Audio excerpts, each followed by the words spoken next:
Goddag alle sammen, velkommen til kanalen, håber jeg har en rigtig god dag. I dag skal vi anmelde en bog.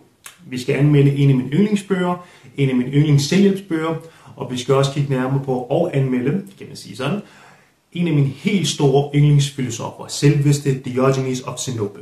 Vi er tilbage til antikkens tid, vi er tilbage 2500 år tilbage i tiden, vi er tilbage til det gamle Athen, det antikke Grækenland.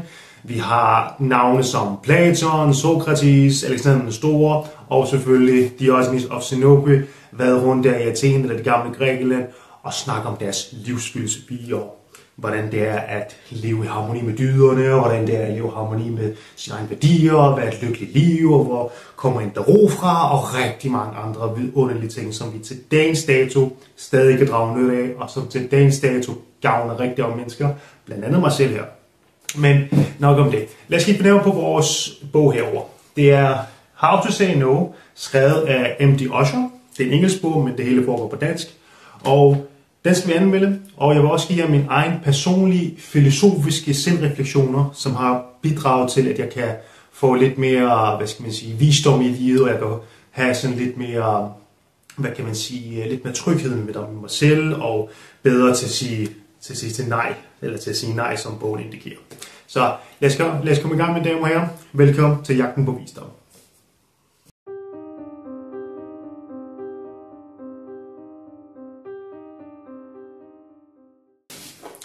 Så lad os komme i gang. Som sagt, How to Say No, skrevet af M.D. Osher. Hvordan er det at læse den? Hvad får man ud af det og den slags ting? For at sige det kort, eller for at sige det meget dybdegående, det her, det er en fantastisk begynderbog. Det vil sige, at hvis du er helt blank, som i fuldstændig blank, når det gælder filosofi, specielt når det gælder antikkens filosofi, og specielt når det gælder det gamle Grækenland, og specielt når det gælder de her kæmpe store navne som Sokrates og Platon, som Diogenes ham selv herovre. Så det her er en fantastisk bog at starte med, kære venner. Det her, det er en bog, som tager det hånd under hele vejen. Det vil sige, at du bliver ikke bare sparket i gang direkte med kynismens filosofi, eller hvad Diogenes of Sinope stod for. Overhovedet ikke. Vi starter stille og roligt. Vi starter med en lille kort introduktion. Vi starter med en fin beskrivelse, hvem filosofen Diogenes var, hvad han stod for, og mere specifikt, hvad egentlig det kyniske filosofi omhandler, eller the cynic, eller kynismens filosofi. For det korte lange er, kynisme dengang er ikke det samme som at være kynisk i dag. Altså i dag er det sådan relativt negativt, det er heller ikke en karaktertræk, vi helst skal have, og det er ofte sådan meget en dårlig ting at være, for at være helt ærlig. Men sådan var det ikke dengang. Dengang omhandlede, jeg vil ikke ødelægge det for dig det her, men dengang omhandlede det kyniske filosofi mere om at være harmoni med naturen, være minimalistisk i det, være sådan et med sine dyder, og at indre fred og ro kommer indefra, og sådan fravælge og afvise alle form for materialistiske goder, for den er behov for det. Og det er en filosofi, som præget af meget af den her fyr, der kaldes Diogenes of Sinope. Det er også ham på selveste billede der, med sin velkendte lanterne der, hvor man plejer at gå rundt i det gamle Athen, der leder efter en rigtig menneske, og har set det fuldt dagslys på den sags skyld. Fantastisk sjov fyr. Så bare roligt, hvis du er helt ny og helt blank, når det gælder filosofi, fantastisk sted at starte. Det er jo en selvhjælpsbog, og det er en bog, som titlen beskriver, How to Say No, eller hvordan man siger nej. Og det er jo en guide til, hvordan vi kan blive bedre til at sige nej til ting, som vi i bund og grund ikke ønsker at have. Eller hvad end det skulle være. Det er jo selvfølgelig forskelligt fra person til person, hvad de ønsker at få ud af en selvhjælpsbog. Men for at anmelde selvhjælpsbogen her, hvis vi ser på den del. Hvis du på udkig efter en bog, som decideret giver dig direkte, konkrete metoder til at vælge fra, til at sige nej, til at være mere fokuseret på dit eget personlige liv og fravælge ting, som du i bund og grund ikke gider. Altså med andre ord, at du får en bog, som giver dig et punktform, hvad du skal gøre, hvordan du skal gøre og hvorledes. Altså slags ting der. Så vil jeg sige på forhånd til dig, så skal du ikke læse den her. Det her, det er en selvhjælpsbog, uden det, men det er det, som jeg vælger at kalde for et filosofisk selvhjælpsbog. Hvad vil det sige? Det er jo det, der gør filosofi så smukt, kære venner. Det er, der er ikke noget decideret punktform, hvordan og hvorledes du skulle kunne leve. Men forfatteren her og Diogenes filosofi tager dig en bred vifte af forskellige historier, og giver dig forskellige scenarier, og giver dig forskellige scener, også nogle forskellige situationer, og giver dem nogle sjove anekdoter. Den er hyldende morsom for den sags skyld. Og på den måde tvinger den dig til at selv reflektere. Og på den måde danne din egen konklusion af, hvordan du skal kunne sige nej, og hvordan du skal fravælge. Hvad vil det egentlig sige, at decideret at have den her egenskab til at sige nej? For det er jo et egenskab, som jeg personligt har manglet i mit liv. Så det er meget gode ting at have i hvert fald. Lad mig give nogle eksempler. Personligt har jeg lært 3 ting. Personligt har jeg fået 4 forskellige selvreflektioner, og jeg har lært 4 forskellige ting, og hvordan jeg kan blive bedre til at sige nej, som er rent filosofisk. Punkt nummer 1, som er, tag mere ansvar.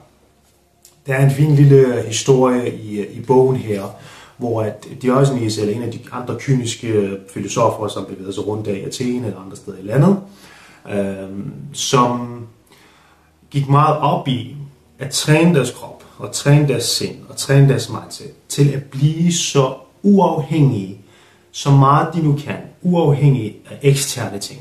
Det vil sige, at der er sådan en fin lille historie, hvor at Diogenes plejede at gå rundt barfod i iskold snevejr, eller på iskold vejr, for at gøre sin krop immun og stærk over for kulden.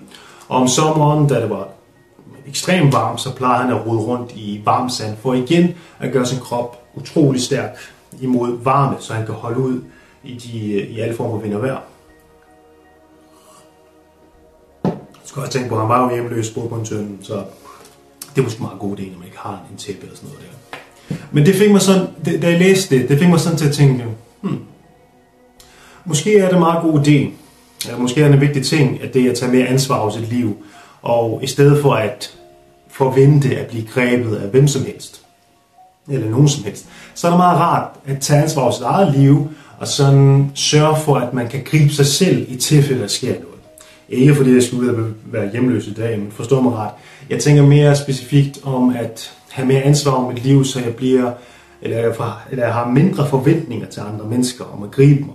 Altså jeg griber mig selv. På den måde har jeg 100% mere kontrol over mit eget liv, eller mere kontrol over mit eget liv, og så er det nemmere at sige nej til ting, som jeg ikke ønsker at have, fordi at jeg har ikke brug for en hjælp, kære ven. Jeg kan godt klare mig selv, hvis du kan følge mig. Punkt nummer 2, kære ven. Minimalisme. Det er faktisk et meget, meget stærkt tema i den her selvhjælpsbog, og som ofte bliver kørt meget, meget rundt i de forskellige kyniske filosofer, og specielt Diogenes, hvor det gik meget op i at holde det så minimalt som muligt gennem deres liv. Der er den her scenarie, hvor Diogenes, han ejer ingenting, som i ingenting. Han har noget tøj og hjemløs, men han havde sådan en lille skål, som han plejede at bruge til at drikke sin vand med, eller have sin madvarer på. Og den smed han ud, da han så en knægt drikke vand med sin bare hænder. Og så sagde han bare, ved du hvad, hvis den knægt ikke har brug for det, så har jeg ikke brug for den her skål her til at kunne drikke min vand. Og for mig betyder det bare, for mig fik det bare til at tænke, okay, måske skal jeg kigge nærmere på mit forbrug. Måske behøver jeg ikke alle de ting, som jeg tror, jeg har grund af behov for. Og det fik mig også sådan til at selv reflektere og tænke, okay, for mig betyder det bare sådan, at okay, ved du hvad, måske behøver jeg ikke have så meget forbrug. Det var også gavne både med penge på, og det var også gavne miljøet for den sags skyld. Men efter jeg læste lige præcis det scenarie der, så reflekterede jeg mig over det, og det ramte mig ret dybt, fordi jeg tænkte, der er med mange ting, jeg køber, eller rigtig mange ting, som jeg ejer, som jeg i bund og grund ikke har behov for. Så jeg fik solgt nogle ting, jeg fik også renset ud på min garderobe, for jeg må have om, der var sgu meget, som jeg i bund og grund aldrig har brugt, og som jeg ærligt talt ikke vidste, jeg havde. Så det var lidt sjovt. Punkt nummer 3, som også er en ting, som jeg reflekterer meget, meget over, det er scenen med Alexander den Store. Der er den her scene der, hvor Alexander den Store, han besøger Diogenes på åben gade, og hvor han spørger Diogenes direkte, hey, hvad end du har brug for, sig det, jeg vil give dig det. Hvad end du ønsker, jeg vil gerne give dig det. Og til det svarer Diogenes bare, flyt dig på min sollys. den scene, eller måske det scenarie der, ramte mig ekstremt dybt. Af en personlig årsag. Det fik mig bare så meget til at reflektere over, okay, ved du hvad, ægte lykke, og sådan rigtig indre fred, kan ikke købes nogen steder. Han kunne i bund og grund få alt det, han ønsker sig. I bund og grund. Alexander Storff var en af de rigeste mennesker dengang. Som du også får lidt indsigt af i bogen, når du læser lidt historie også. Men det går langt af, Alexander den Store var en af de rigeste mennesker, en mand, der overtaget hele Persien, og han har en helt herre og historie bag sig. Og han kunne give ham alt. Bogstaveligt selv alt. Og han valgte at sige, bare flyt dig på min sollys. Jeg har ikke brug for noget. Det fik mig sådan virkelig til at tænke, reflektere over, okay, indre fred, det kommer skam indenfra. Og lykkelighed, det kan man ikke finde i materielle goder, lige meget på gode de er.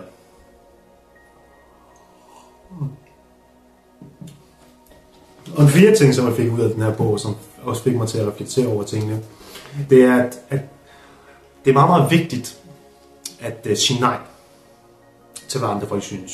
Eller måske give op til, hvad andre folk synes. Det var klart, mener. Der er jo sådan et lille scenarie et sted i bogen her, hvor der bliver beskrevet, at i stedet for at bekæmpe med svær, så tag heller dit ur og din stav og find din egen vej i livet.